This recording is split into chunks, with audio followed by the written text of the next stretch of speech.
buenas a todos. Estamos un día más en un episodio de Ancast y hoy hemos venido a la sede de Unión Editorial en Madrid para entrevistar a Ignacio Pablo Rico. Ignacio Pablo Rico es director de la colección Anarcos aquí en Unión Editorial y también tradujo algunos libros de los que vamos a hablar hoy y es profesor en la Rey Juan Carlos. Muy buenas, Ignacio. Muy buenas, Jorge. Encantado de estar aquí. Muchas gracias por esta invitación. Es un honor. Muchas gracias.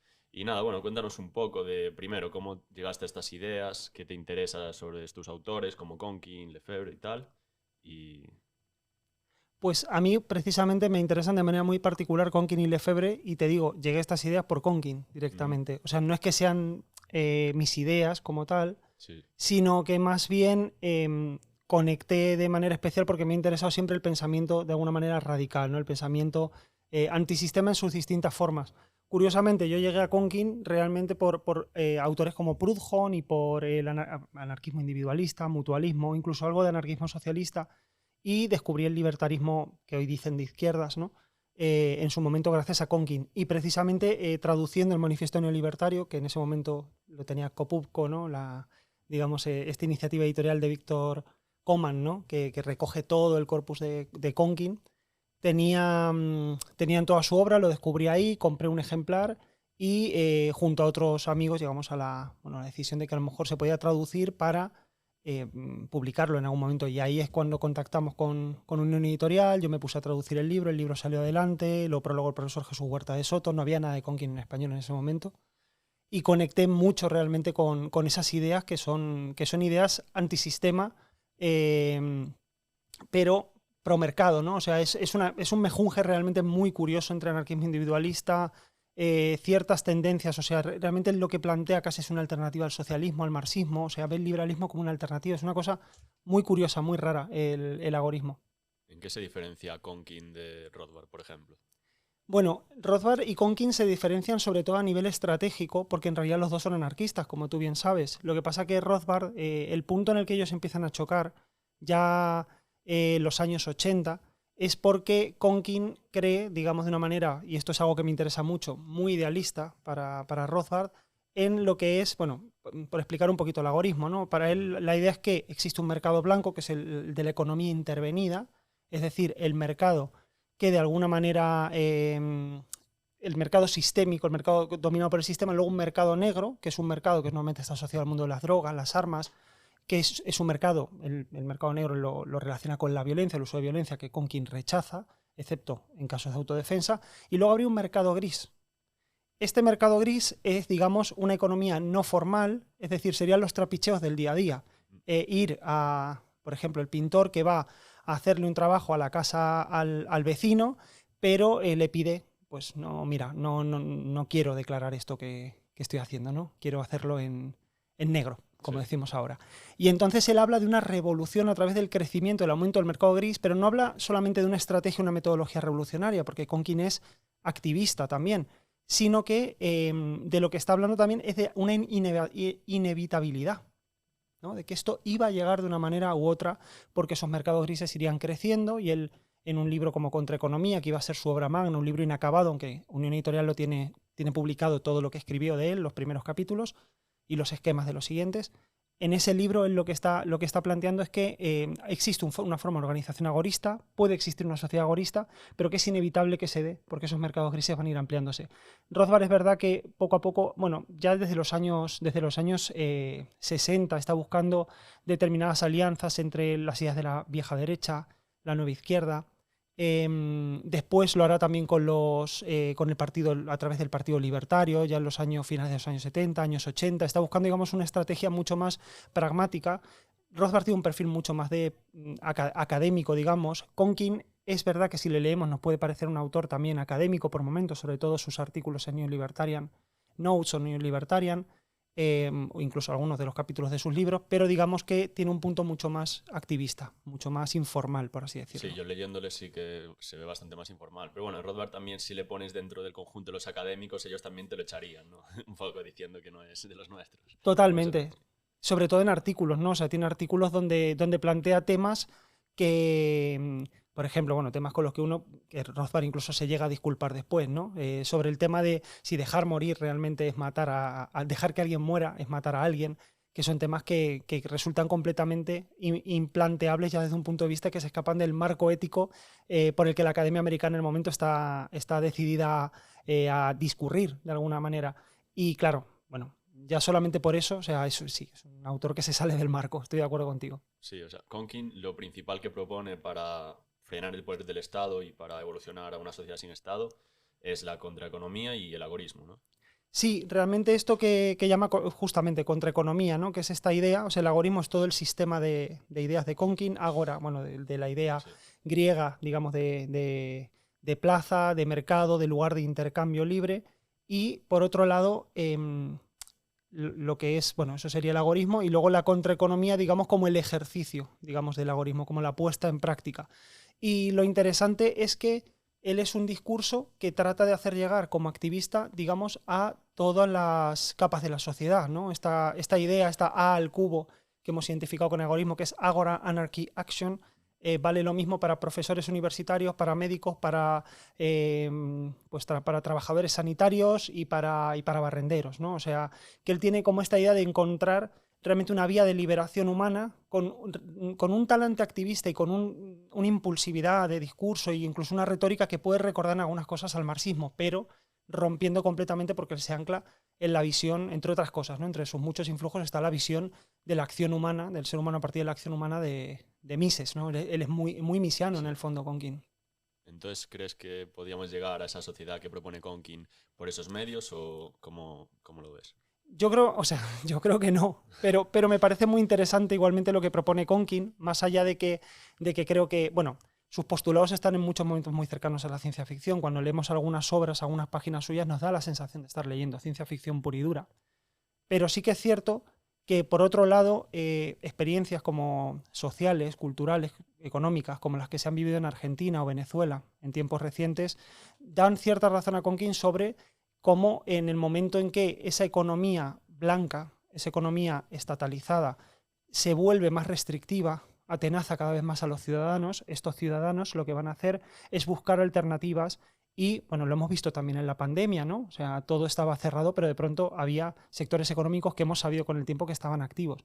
Entonces, en realidad, en el fondo, ese mercado gris del que él parte no es una idea puramente activista. Si hay algo que lo puede asemejar a Marx, ¿no? A una figura como Marx, a la que él contesta y rebate mucho, es el tema de que en el fondo son gente que está planteando una metodología, unas estrategias a partir de una lectura de la realidad, de algo que sí estaba pasando y que está pasando. De hecho, Contraeconomía, aparte de hablarnos de cómo sería una sociedad agorista en lo fiscal, en cuanto al derecho, la organización económica, las instituciones ligadas a la justicia. Aparte de plantear eso, también pone ejemplos de lugares donde se han puesto en funcionamiento, digamos, alternativas al sistema que permitirían alternativas al sistema que funcionan del modo que funcionaría en una sociedad agorista. En realidad, él parte siempre de esa percepción de la realidad. Creo que es un autor muy perceptivo y eso lo acerca mucho también a otro como es, bueno, el hijo de Milton Friedman, David Friedman, con La maquinaria de la libertad, ¿no? Que al final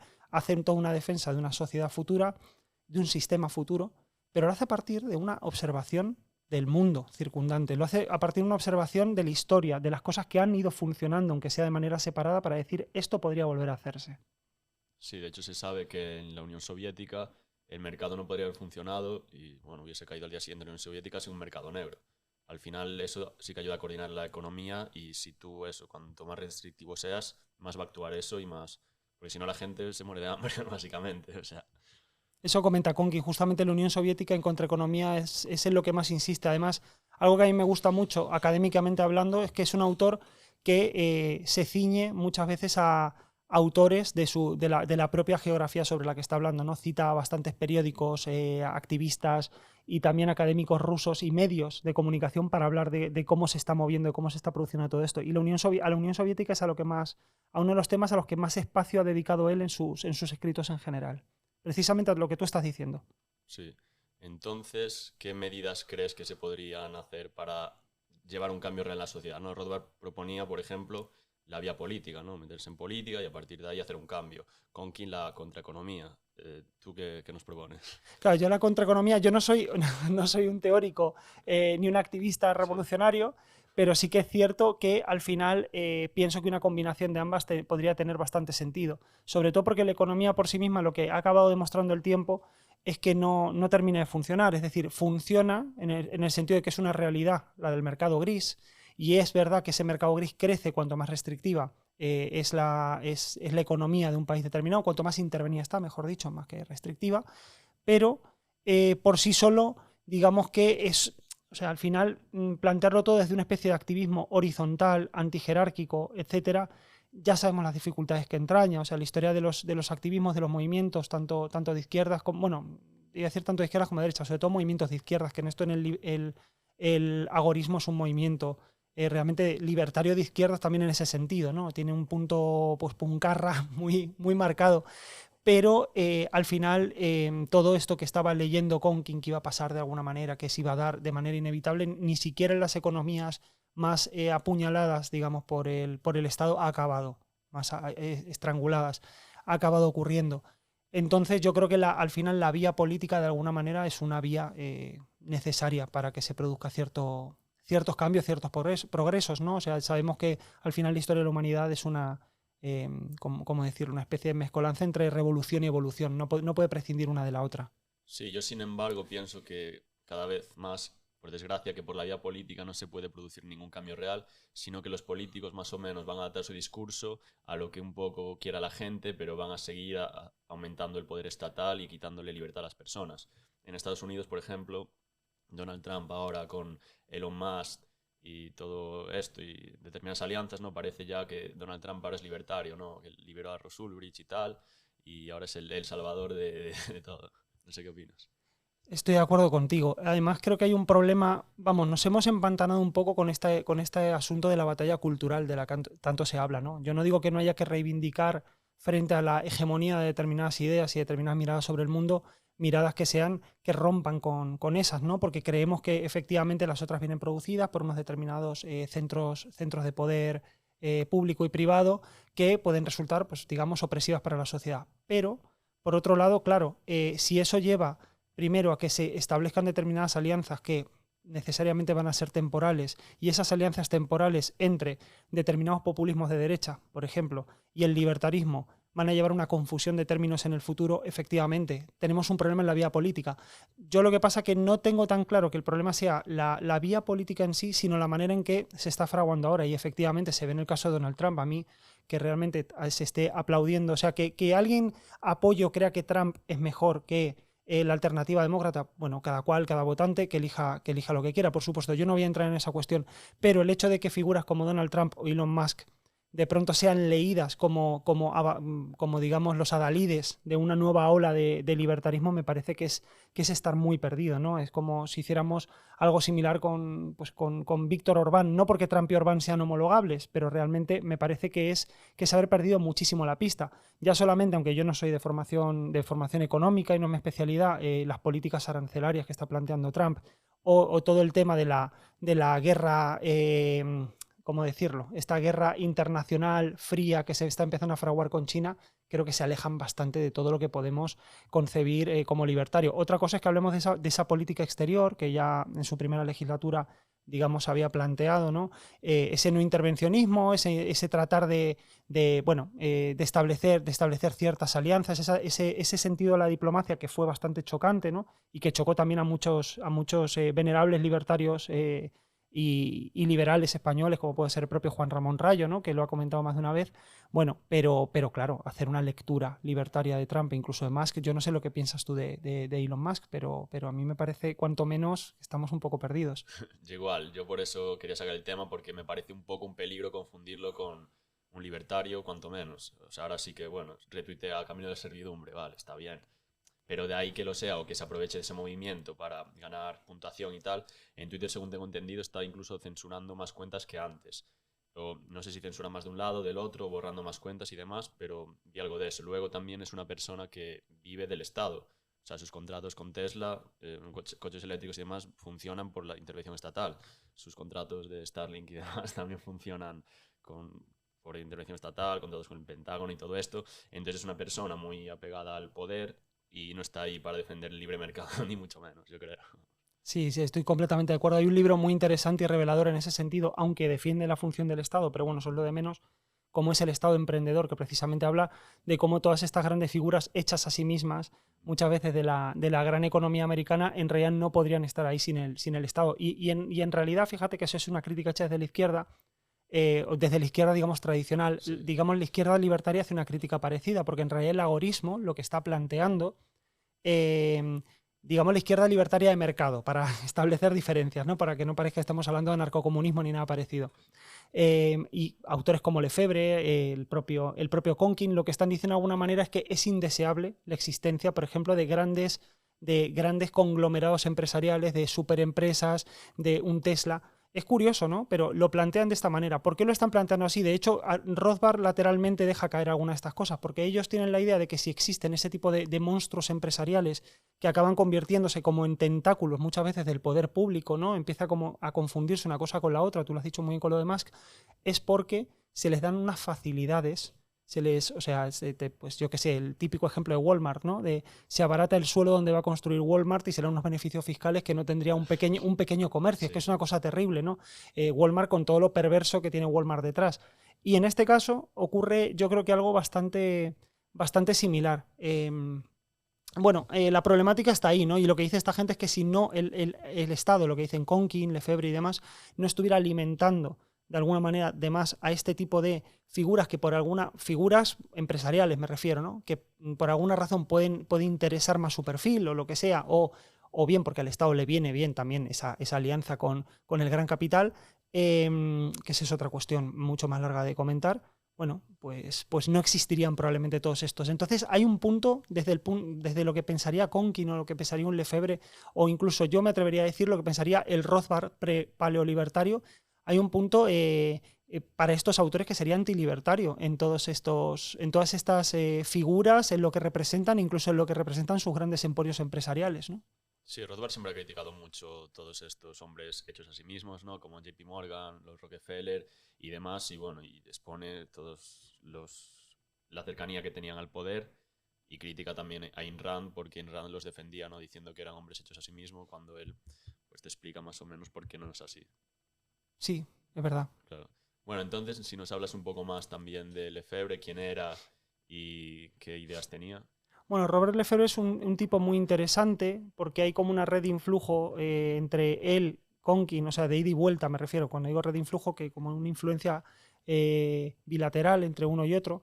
Y es un autor que a mí me interesa mucho, ¿no? En este caso, bueno, este libro no lo había corregido yo, pero fue idea de Juan Manuel González, que estuvo muy implicado en su momento también en Unión Editorial y en la colección Anarcos, la dirigía conmigo hasta hace unos cuantos años, que ya ha empezado por otros, o sea, por otros caminos digamos, relacionados con los drones y demás, que él es ingeniero, es más su vía, pero el caso es que nos interesó mucho precisamente Lefebvre porque planteaba, digamos, bueno, la filosofía de la propiedad precisamente es el libro que más nos interesaba, ¿no? Luego tiene muchos escritos breves.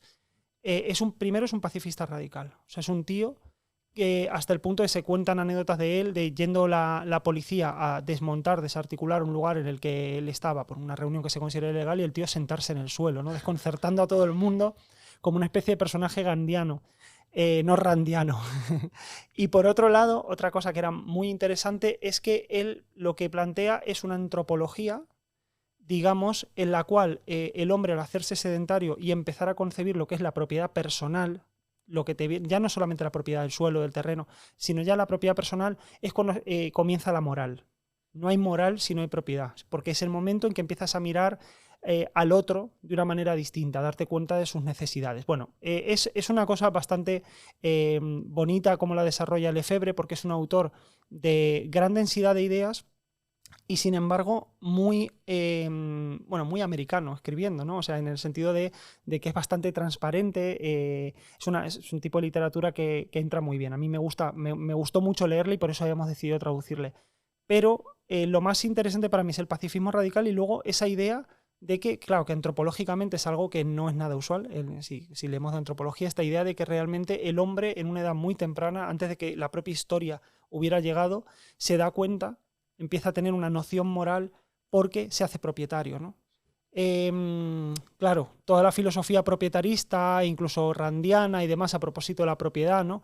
Es mucho más agresiva a la hora de comentar estas cuestiones. Luego es verdad que, claro, lo que los diferencia de Rothbard, estos autores, por ejemplo, Rothbard sí cree en un derecho natural, ya sabemos que sí es naturalista, y estos tipos, sin embargo, sí que piensan, bueno, que realmente el ser humano como que se va adaptando un poco a cada situación, como que no hay una evolución natural, digamos que tienen una especie de relativismo mucho más marcado. Entonces, ¿qué filosofía de los derechos siguen estos autores? Bueno, yo realmente diría, yo no soy filósofo del derecho, pero digamos que es una idea mucho más pragmática, es decir, que del ser humano, la capacidad del ser humano para adaptarse a las distintas situaciones. Ambos creen que existe, obviamente, pues una forma ideal de organizarse a partir de pues, una sociedad anarquista, de una manera disímil en uno y en otro, aunque con bastantes conexiones, pero en realidad ellos no piensan que exista como una especie de derechos naturales, o sea, creen que hay unas cosas que son inherentemente buenas o malas, o sea, obviamente el dañar a una persona pues siempre va a ser algo malo, dañar la propiedad de otro va a ser algo malo, pero sí que es cierto que lo restringen a 3 o 4 cosas muy pequeñas, ¿no? Porque luego nos damos cuenta en realidad que partiendo de esa mínima base de derechos, ellos, bueno, son, yo diría que bastante relativistas. Yo creo que sería una especie vamos, como te digo, no soy filósofo del derecho, pero de derecho relativista, por así decirlo, de derecho pragmático, ¿no? Sobre todo eso lo noto más en Lefebvre, esta idea de que las instituciones y demás no es que evolucionen así de una manera natural, sino que nosotros decidimos un poco por dónde tienen que ir para tener una vida, digamos, más cómoda y más armoniosa como sociedad.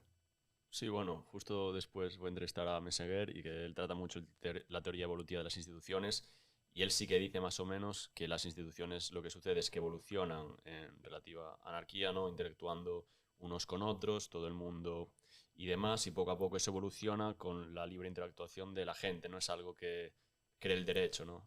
Como que no sé si va un poco por ahí o es totalmente contrario No, a no, lo que no, dice en Lefebvre. realidad va un poco por ahí. De hecho, en Meseguer estaba pensando, mientras estaba hablando y Sí, estaba pensando en César Martín Meseguer. Sí, sí, efectivamente. Va un poco por ahí. vale, sí, bueno, al final es la tesis de Bruno Leoni que desarrolla Hayek y luego en España tenemos a Seguer, por suerte, Efectivamente, por suerte. siguiendo ahí. ¿Y qué demás autores que tenemos aquí, por algunos otros, que recomiendes leer o que te parezca que tienen ideas interesantes?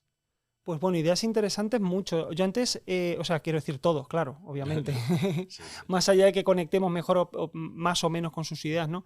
A mí me gusta mucho el Rothbard de los 70, el de Hacia una nueva libertad, antes de que empezara un poco estos, bueno, no voy a decir piques, ¿no? Estas críticas a Conkin. Estas críticas a Conkin, que de hecho en la nueva edición que habíamos sacado del Manifiesto Neolibertario incluíamos la respuesta, que eso ya lo hacía la edición americana, no es idea nuestra. Kopupko lo incluía, ¿no? Que la respuesta de Conkin a Rothbard a las objeciones precisamente por esta vía que él crea un poco como infantil, cándida, de Conkin. Pero, sin embargo, hacia una nueva libertad que él escribe durante los años 70 y que es este Rothbard que estaba tratando de buscar, de hecho, también a través de publicaciones académicas, una alianza entre la alt-right, la vieja derecha, y la new left, la nueva izquierda, lo que me parece que es muy interesante en este libro, entre muchas cosas. Este no es un Rothbard, para quienes no lo hayan leído, no es el de Historia del Pensamiento Económico, El hombre, la economía y el Estado. Digamos que es un Rothbard puramente de filosofía política, ¿no? de marcos filosóficos políticos. Y una cosa que plantea, por ejemplo, y que sí conecta muy bien con Conkin o con Lefebvre y con lo que sería la libertarian left, por así decirlo, la izquierda libertaria, es el hecho de que habla sobre cómo el liberalismo, o sea, en el marco liberal en el que se empiezan a desarrollar y a hablar y a pensarse los derechos individuales, los derechos civiles, y un montón de cosas que en realidad, de ideas que hoy asociamos o que mucha gente popularmente asocia a la izquierda. Y cómo es la propia izquierda a partir de determinado momento que comienza a tomar esas ideas como propias, ¿no? Y como su bandera y su estandarte, que por supuesto es legítimo, pero que en realidad tienen origen en un marco que es puramente liberal. Sin el liberalismo no habría podido. O sea, todas estas ideas sobre la dignidad de la persona, la igualdad racial, o sea, son cosas que provienen de una manera muy natural de todo el marco liberal. Y él hace un desarrollo, creo que absolutamente apasionante en la primera parte de este libro, sobre todas estas ideas y las confluencias en la Revolución Francesa, después la posterior absorción por la iglesia, por la izquierda, sobre todo en el siglo XIX, es muy potente. O sea, a mí es uno de los libros que más me han impactado en ese sentido, leído ya hace muchos años. Y Molinari, que tenemos aquí el libro sobre la producción de seguridad. ¿Crees que la seguridad debe ser privada o que pública funciona bien? Yo realmente sí soy partidario de la seguridad pública, tengo que decirlo, o sea, para decepción de, de mucha gente, sí que creo en ese sentido que, bueno, que hay cosas que de manera natural pueden, o sea, a lo mejor tienen que ser gestionadas por algún tipo de institución pública, siempre pues, muy monitorizada y todo lo que queramos. Lo de Molinari en realidad también conecta muy bien con Conkin, ¿no? Este opúsculo sobre la producción de seguridad, porque es un plantearse cómo funcionaría la seguridad, digamos, en una sociedad sin Estado, en una organización social donde hay instituciones pero no hay Estado, ¿no? Rothbard también tiene desarrollos a propósito de esto. Luego, antes hablamos de Friedman, David Friedman hace lo mismo en La maquinaria de la libertad, ¿no? También se lo imagina. Y Conkin en Contraeconomía desarrolla un capítulo entero sobre el tema de la seguridad, ¿no? Él sí que cree plenamente que dejarla en manos del Estado siempre va a ser causa y origen de formas de violencia, ¿no? Y, como también lo piensa Molinari, por otro lado, ¿no? De alguna manera, que siempre va a ser causa de formas de violencia injusta contra el ciudadano, siempre va a haber un motivo. Bueno, no se puede decir que no, en realidad. Es decir, que yo, aunque te esté diciendo que soy más favorable, digamos, en ese sentido a lo público, es cierto que efectivamente creo que se darían en el otro sentido también formas de injusticia muchísimas veces. O sea, eso es absolutamente inevitable. No podemos buscar que el ser humano no sea ser humano. Al final estamos hechos de una pobre materia en una sociedad o en otra, ¿no? Y tenemos que gestionar, luchar con eso e ir tratando de mejorar lo que podamos, de ir aclimatándonos a situaciones y aprendiendo los errores. Pero sí que es cierto que, bueno, que esa es para mí la crítica más interesante de todo digamos, de todos estos pensadores anarquistas que nosotros hemos estado publicando. Sí, Molinari, de hecho, como últimas consecuencias sí que saca que la seguridad debería ser pública, la debería proporcionar el Estado, pero tengo entendido que eso también es porque tenía miedo de que le marginasen un poco, porque le parecía como muy radical y pues eso, le marginaban y quería ahí un poco, ¿sabes? No estar solo.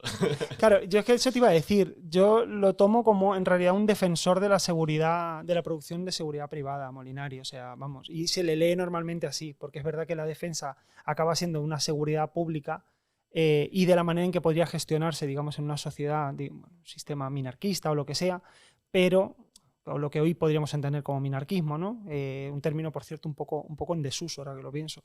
Pero sí que es verdad que sí, yo creo que estaba un poco asustado, ¿no? Es la manera en que se le suele leer hoy en día, que en realidad es eso.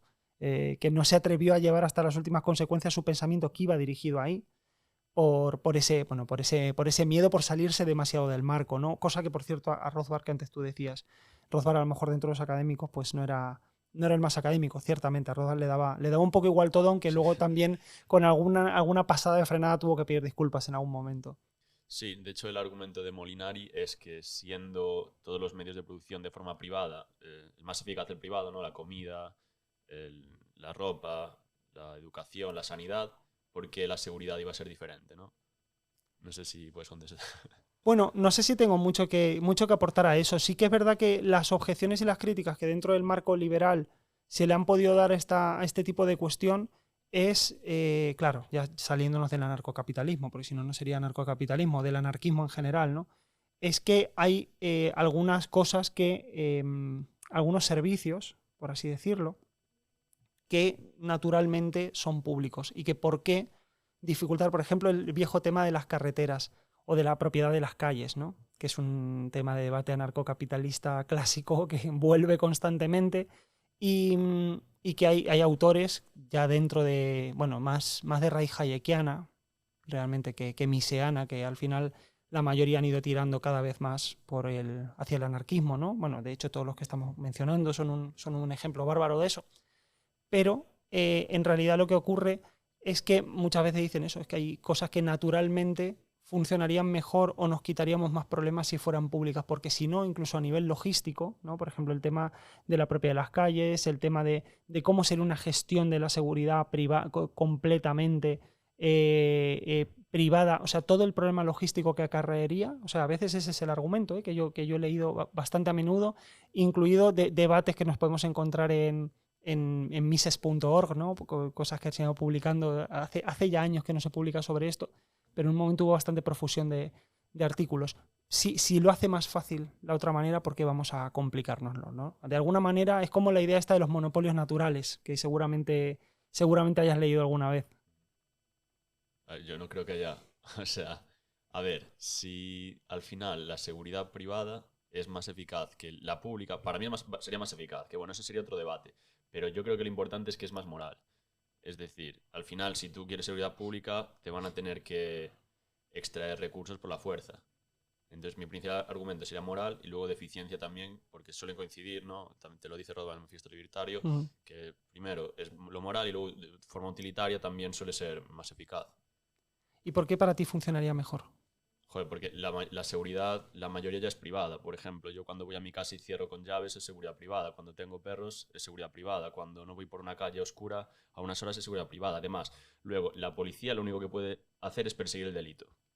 Normalmente no lo evita. O puede, como mucho, disuadirlo. Pero normalmente, primero, si te pasa algo y luego persiguen al tío, pues muchas veces ni lo van a pillar, porque ya sabemos los incentivos que hay. Y cómo funcionaría, por ejemplo, ¿no? En todas las series estas detectives siempre tiene que ser un detective privado a solucionar el caso. Claro, yo lo que pienso, o sea, te entiendo perfectamente, pero pienso en casos como lo de, a ver, es el típico ejemplo, ¿eh? No me voy a poner muy rompedor, el de Blackwater, ¿no? Durante la guerra de Irak, ¿no? Este grupo de gente, de contratistas privados a los que se les va la olla y hacen una matanza. Hay un problema, que no voy a tirar por el típico argumento con Blackwater, pero hay un problema que tengo con todas estas cuestiones y es el hecho de que para mí determinadas formas de servicio público tienen que estar de alguna manera sujetas a una razón superior que la de cobrar un sueldo o la de simplemente ir a cumplir un servicio para la sociedad, porque estamos poniendo mucha responsabilidad en sus manos. Entonces, en ese sentido, yo me acuerdo un debate en el que estuve hace tiempo en la Complutense entre Juan Manuel de Prada y Juan Ramón Rayo. Pues yo al final estaba de acuerdo con muchas cosas de Juan Ramón Rayo, con un 90%, pero había un 10% de lo que decía Juan Manuel de Prada, que para mí era como la objeción perfecta, ¿no? Que decía muy bien todo lo que estás diciendo, pero lo que estás creando es una sociedad en la cual realmente sí, la gente, digamos, de manera libre puede adscribirse a unos valores, a unos principios, a unas ideas, por supuesto, pero no hay unos valores, unos principios y unas ideas como marco, más allá de lo que es lo que te da el propio marco liberal, pues una sociedad de propietarios y consumidores. Y el problema que tenemos ahí, sobre todo con el tema de la seguridad, ¿no? Cuando no hay una vocación de servicio, o sea, de sentir que realmente uno está sirviendo a un país, ¿vale? Yo no soy nacionalista ni nada por el estilo, pero que está sirviendo a un país, a una idea de sociedad, a una idea sistémica, digamos, determinada, ¿no? A un sistema que creo que debe perdurar. En el momento en que perdemos eso, yo creo que perdemos también, de alguna manera, o nos arriesgamos a perder eficiencia, ¿no? En el momento en que se pierde realmente la creencia en que lo que se está defendiendo, o sea, la vocación, en que lo que se está defendiendo es un valor supremo y no simplemente, pues soy un tío al que han pagado determinado dinero para hacer esto que estoy haciendo, que puede ser vocacional, porque a lo mejor me gusta esto, bueno, me gusta por la razón que sea, incluso siento que estoy haciendo algo bueno. Para mí la pérdida de valores supremos, la pérdida como una especie de, y en eso a lo mejor sí soy un poco más, bueno, no sé si conservador en realidad, no creo que sea conservador tampoco la palabra, pero creo que desorienta un poquito las cosas. Y es verdad que en un ámbito donde institucionalmente dejamos la seguridad en manos de fuerzas privadas, por ejemplo, yo lo veo caótico, desastroso desde ese punto de vista, ¿no? De la pérdida, digamos, de unos valores supremos a los que se atengan. Y claro, lo público en ese sentido siempre ha tenido una natural facilidad para, digamos, implicar en lo que es, bueno, digamos, una nación, sociedad, como lo queramos llamar, y su propia visión de destino, del destino o de lo que se está salvaguardando a ese grupo, digamos, de defensores, ¿no? Que puede ser el ejército, la policía, la Guardia Civil, lo que sea. Yo aquí creo que el término eficiencia es peligroso, porque al final por eficiencia puedes decir, vale, tener un único banco central o mundial es lo más eficiente, porque así no tiene que haber miles de bancos, te ahorras costes, demás, y metes todo en la misma cuenta, cuando sabemos que eso podría ser bastante peligroso, ¿no? Pero te diría el argumento de eficiencia. Además, bueno, siguiendo con la temática también de la defensa, el tema de la tenencia de armas, entonces tú lo verías mal o bien. El tema de la tenencia de armas, pues...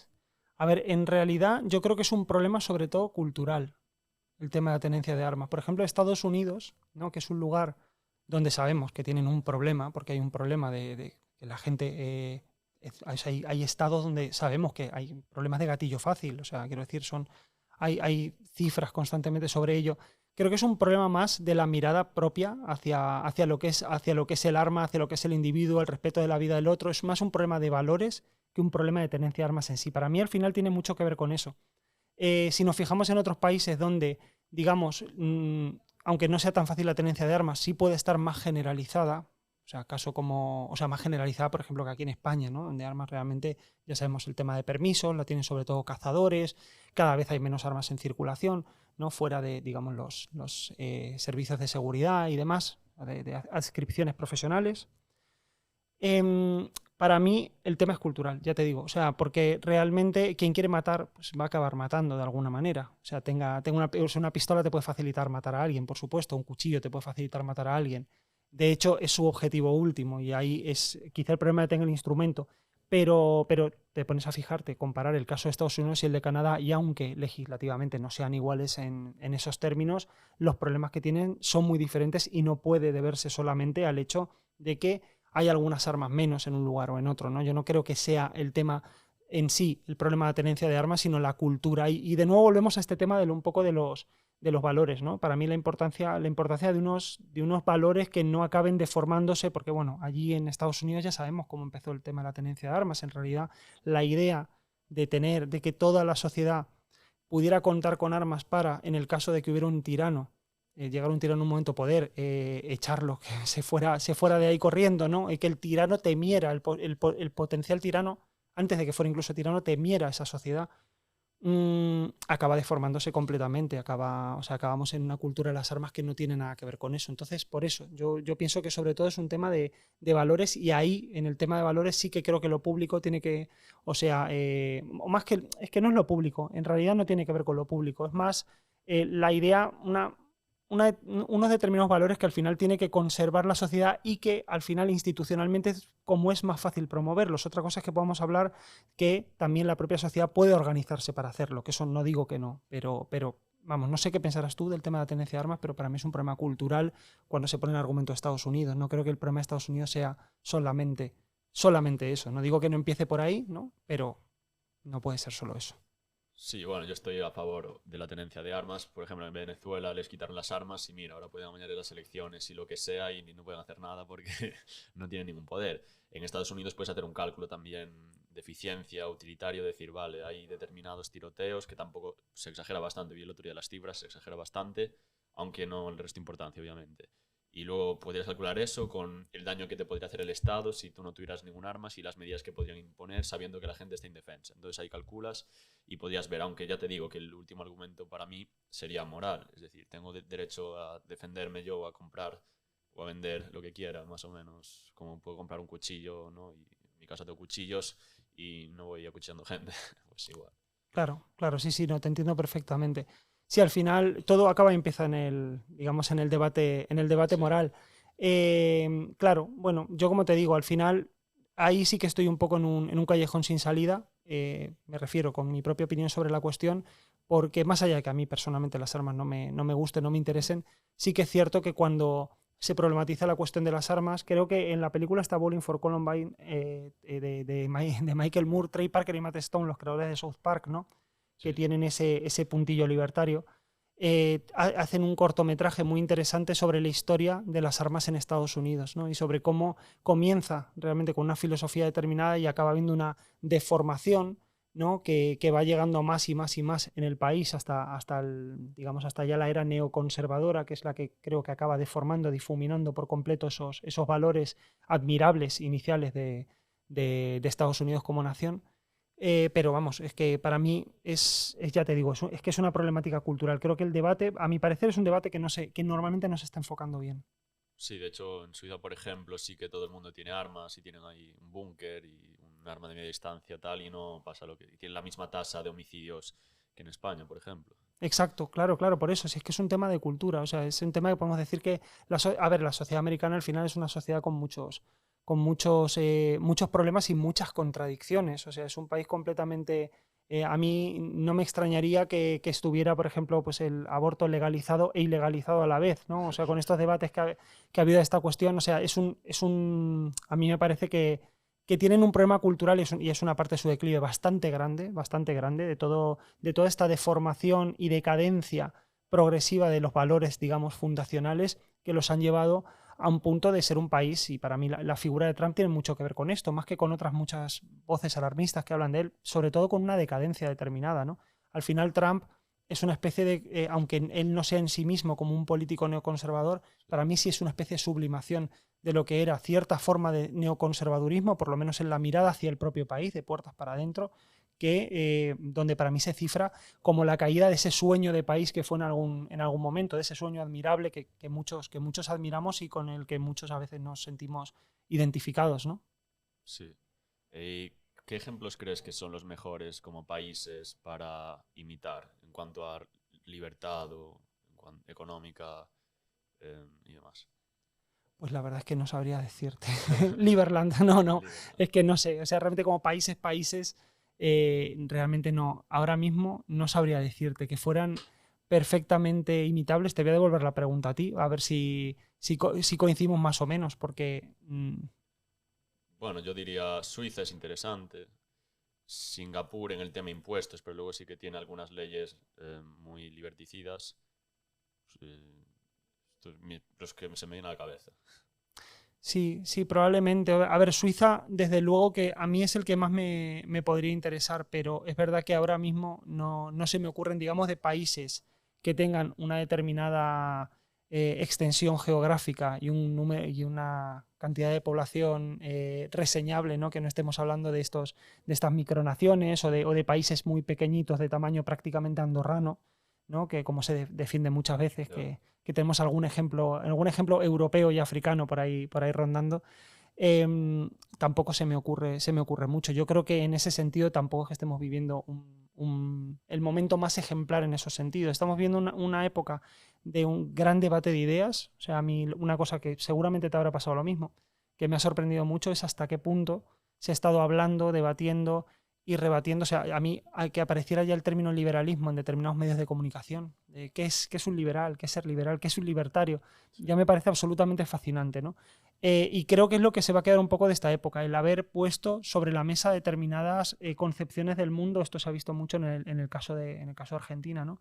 El hecho de que por primera vez, no es que por primera vez llegan unas ideas a Argentina, porque eso es una majadería, ¿no? Pero sí que es verdad que llega un debate de ideas que era completamente ajeno al marco social argentino. Y esas cosas, más allá de que luego el país pues acabe mejor, peor, más encantado, menos encantado con el político de turno, con Javier Milei, con quien sea, lo cierto es que todo eso, para mí, que ha llegado a debatirse sobre el terreno, está ahí para quedarse, de alguna manera. Y me parece que eso es lo que se va a quedar sobre todo en nuestro tiempo, ¿no? Más que los grandes progresos que se están haciendo, que eso, bueno, yo no lo tengo del todo claro, es una cosa de la que ando bastante alejado, si te soy sincero. Sí que me parece que ya solamente el hecho de que las ideas se estén poniendo en cuestión, de que estemos hablando, de que estemos discutiendo marcos que antes parecía que no solamente eran hegemónicos, que eran consensuados completamente, que se estén empezando a romper o a cuestionar consensos, es una cosa que me parece que es el verdadero signo de nuestra época, más que cualquier otra cuestión. Más allá, vamos, tiene que ver con todo esto la batalla cultural que comentábamos, ¿no? También. Sí, y el tema de España, ¿cómo lo ves? ¿En qué sentido? No sé, el gobierno, la situación, la sociología incluso. Como... A mí España me da un poco, bueno, me da mucha pena en realidad, porque yo creo que estamos en una deriva muy problemática, creo que es una cosa fácil de ver, ¿no? Por otro lado, con un discurso muy triunfalista por parte de, digamos, del gobierno, es un discurso muy triunfalista institucional, pero por otro lado, una falta todavía en la sociedad de despertar, y cuando digo despertar no me refiero a despertar a unas ideas determinadas, ¿no? Me da la sensación de que todavía, pese a la precarización progresiva que empezó antes de Pedro Sánchez, es decir, es una cosa que hemos estado viendo de hace bastante tiempo, ¿no? Pese a este proceso de precarización progresiva, todavía no hemos llegado a tener el nivel de daño en el tejido social. También, bueno, por lo que se ha hablado muchas veces, como pasó en su momento con la crisis, ¿no? Este colchón con el que porque España al final es un país de familias en muchos sentidos, ¿no? Que ha hecho que mucha gente se salve pues, de acabar de acabar en la calle. Pero claro, yo estoy viendo que el daño es tan progresivo a nivel social y que a nivel cultural estamos en tal proceso de autoengaño que en el momento en que reviente realmente no sé lo que va a pasar. Tampoco yo veo aquí una alternativa que tenga mucho sentido, si te digo la verdad, ¿eh? O sea, no, creo que hay todo un arco, digamos, de ideas que ningún partido político, ningún movimiento actualmente, más allá de determinados think tanks, está cubriendo. Y es una lástima. Y a nivel cultural, ya te digo, a mí me parece que, bueno, la parte buena que todo esto del, digamos, todo el movimiento woke, bueno, movimiento, digamos, toda esta, digamos, explosión de wokeismo que empezó hace ya bastantes años y que cada vez nos parece más caduca, creo que está a punto de reventar, que es que está llegando completamente a su fin, ¿no? Que hay un desengaño, un hartazgo social, porque al final pues, todos tenemos nuestro día a día, nuestra vida, nuestros problemas, y el estar con una matraca constante que está completamente alejada de lo que vivimos, de lo que vive la sociedad española en el día a día, pues es una cosa que al principio puedes escuchar algo y que te suene interesante. No digo a mí, me refiero a una persona cualquiera. Pero de repente, cuanto más eso acaba disociado de lo que es tu realidad cotidiana, vamos. Claro, además también el problema es que se institucionaliza, ¿no? Que el movimiento por sí mismo de determinados individuos llevándolo a cabo, pues puede estar bien porque cada uno es libre, pero si al final lo toma el Estado para crear así un movimiento a su favor y demás, y toda una agenda en torno a eso, eso es lo peligroso, ¿no? Eso es lo peligroso. Pasaba con el tema, por ejemplo, la cuestión feminista, ¿no? Esto que, claro, yo me acuerdo que había algunas feministas, tanto feministas liberales como feministas de izquierdas, que decían, joder, ¿desde cuándo una marcha feminista o la organización, digamos, el 8M, el Día de la Mujer, desde cuándo, digamos, los que están organizando un movimiento, una marcha que se supone que es contestataria, o sea, su organización es, digamos, vertical. O sea, no parte de abajo para dirigirse a quienes están arriba, es que parte de arriba para Sí. dirigirse a quienes están abajo. Entonces, claro, hay un tema también y esto lo vemos también perfectamente en Estados Unidos, ¿no? Culturalmente, con el tema de las majors, sobre todo si hablamos de producción audiovisual, de la industria periodística, la industria editorial, ¿no? Cómo realmente se adecua determinadas élites a unos discursos muy concretos. En España pasa absolutamente lo mismo, pero es que en España ya está completamente, digamos, mezclada con lo público. Entonces yo creo que a mí una cosa que me entristece realmente y que me choca, yo me acuerdo de ser, cuando yo estaba en la universidad, daba igual si estaba gobernando la izquierda o la derecha. Cuando era joven, realmente te cabrea normalmente cualquiera que esté ahí, ¿no? Tienes como Sí. una especie de impulso antipoder muy marcado. Me refiero si tienes un espíritu más o menos contestatario. Y es algo que veo que se va, probablemente es algo temporal, no quiero ser tampoco derrotista, ¿no?